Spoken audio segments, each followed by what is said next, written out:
आज अपनी तरफ से अपने सभी मित्रों की तरफ से उनको श्रद्धासुमन करता हूँ और उनके परिवार के लोगों ने जो आज हॉकी टूर्नामेंट का जो आयोजन किया उनके स्मृति में ये बहुत सराहनीय कार्य है। और हरीश जी भी हमेशा खेल के प्रति उनका रुचि हमेशा रहा है। हमेशा चाहे बास्केटबॉल हो, चाहे फुटबॉल हो, चाहे हॉकी हो, हमेशा वो हर क्षेत्रों में आयोजन कराते रहते थे। आज हम सब लोग उनके न रहने पर भैया दुखी हैं और ये उम्मीद करते हैं कि उनका जो सपना था हम सब लोग हिमाचल के बच्चों को खेल के फील्ड में प्राप्त हुआ। धन्यवाद।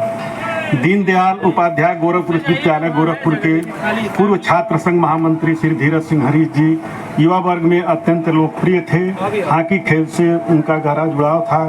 इसके दृष्टिगत उनकी प्रथम पुण्यतिथि पर मंडलीय हॉकी प्रतियोगिता का आयोजन सराहनीय है।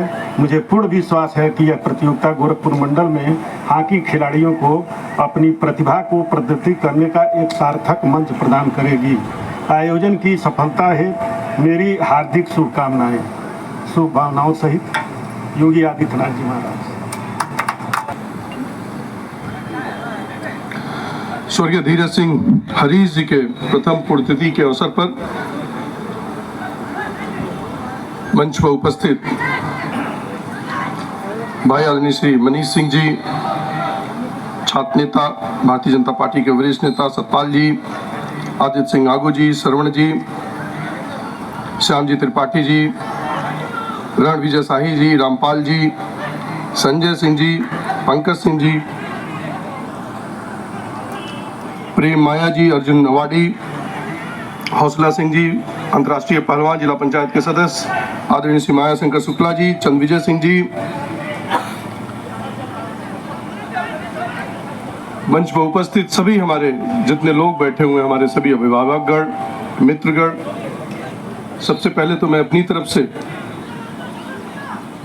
स्वर्गीय धीरज सिंह हरीश जी को उनके चरणों में श्रद्धा सुमन अर्पित करता हूं और भगवान से प्रार्थना करता हूं कि वो जहां भी हो हम वो प्रसन्न हो और हम लोग को वहां से आशीर्वाद देते हुए।